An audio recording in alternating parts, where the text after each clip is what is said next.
नमस्कार विद्यार्थी मित्रांनो, आज आपण एक महत्त्वाचा आणि खतरनाक टॉपिक बघणार आहोत, जो आहे तुमचा चक्रवाढ व्याज. चक्रवाढ व्याज फॉर्म्युल्याने गेले तर खूप जास्त कठीण आहे. त्याला बिना फॉर्म्युल्याने कशा पद्धतीने सॉल्व्ह करता येईल की जेणेकरून तुमचं जे उत्तर आहे ते 5 ते 7 सेकंदात कसे येईल, याची एक उत्तम ट्रिक आहे. ती ट्रिक बघा कशी आहे आणि कशा पद्धतीने तुम्ही सॉल्व्ह कराल ते मी तुम्हाला सांगतोय की जेणेकरून पेपर मधला तुमचा वेळ वाचेल. आता बघा की याच्यामध्ये सांगितले मला की एका व्यक्तीने 10,000 रुपये 10% चक्रवाढ व्याज दराने 2 वर्षांनी बँकेत ठेवल्यास त्या व्यक्तीला किती चक्रवाढ व्याज मिळेल. आता जर फॉर्म्युलाने गेले तर तुम्हाला फॉर्म्युला आठवावा लागेल, पण इथं फॉर्म्युल्याची गरज नाही. इथं करणार काय हे लक्षात घ्या की 10% चक्रवाढ व्याज म्हटलंय मी. आता 10% चक्रवाढ व्याज म्हणजेच किती होईल तुमचा की 10 भागाला मी जर का 100 केलंय, 1 इथला काढला तर 110 होतो. हा एक जवळचा अर्थ लक्षात ठेवायला फ्रॅक्शन म्हटलं जातं. हे फ्रॅक्शन लक्षात ठेवा फक्त. म्हणजे 10% बरोबर 110 आहे. याचा अर्थ जर का त्याने 10 रुपये रक्कम बँकेमध्ये ठेवली तर त्याला 11 रुपये मिळतील. 10 मध्ये 1 म्हणजे 10 चे किती होतील 11 होतील. असं हे झालंय त्याचं पहिलं वर्ष. आणि दुसऱ्या वर्षी सुद्धा त्याला याच दराने काय भेटेल, व्याज भेटेल 10 चे 11. कारण 2 वर्ष म्हटलं इथे किती ड्युरेशन दिलेलं आहे आपल्याला 2 वर्षाचा. त्याच्यामुळे 10 चे 11 10 चे 11 हे 2 वेळेस आपण घेऊ आणि या दोघांचा करू गुणाकार. 10 गुणिले 10 किती होतील 100 आणि इथं 11 गुणिले 11 121. याचा अर्थ बँकेमध्ये जर का त्याने 100 रुपये ठेवले तर त्याला 121 रुपये मिळतील. म्हणजेच त्याला व्याज किती भेटेल तर त्याला व्याज भेटेल 21 रुपये. त्याला व्याज किती भेटेल 21. म्हणजेच बँकेमध्ये त्याने 100 रुपये जमा केले तर त्याला 21 रुपये भेटतील. पण त्याने बँकेत 100 रुपये जमा नाही केले, त्याने बँकेत केले 10,000 रुपये जमा.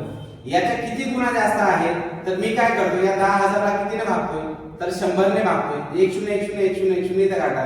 इथे किती झालं तुमचं 100. या 100 ने मी जर का इथं गुणलंय तर मला माझं उत्तर 21 गुणिले 100 बरोबर किती होईल 21.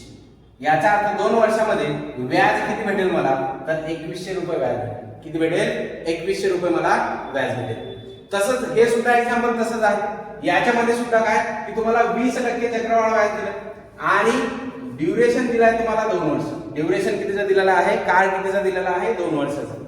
सेम करा. काय सांगितलं तर 20% म्हणजेच काय तर 20% बरोबर होईल तुमचा 1/5.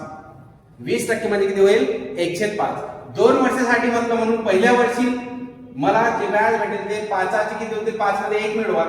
5 आणि 1 6. या छेदामध्ये अंश मिळवा. 5चे किती होतील 6. आणि दुसऱ्या वर्षी सुद्धा किती 5चे 6. ठीक आहे. दोघांचा करा गुणाकार.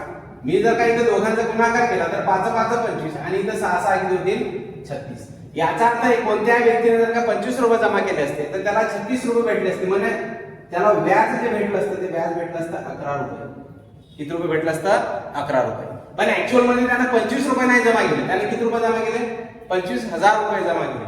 म्हणजेच काय करणार मी तर इथं क्वेश्चन मध्ये दिलेल्या संख्येला मी काढलेल्या संख्येने जर का मी भागलं तर किती होईल इथं 1000.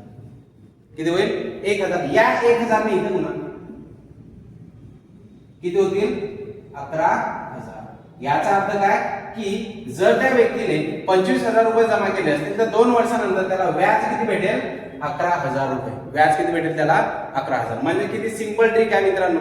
जर तुम्ही फॉर्म्युला करसाल तर फॉर्म्युल्यामध्ये भरपूर साऱ्या तुम्हाला तो फॉर्म्युला लक्षात ठेवावा लागेल आणि त्याच्यानुसार जावं लागेल. पण इथं फॉर्म्युला लक्षात ठेवायची गरज नाही. फ्रॅक्शन लक्षात ठेवलं म्हणजे तुम्हाला डायरेक्ट उत्तर येऊन जाते.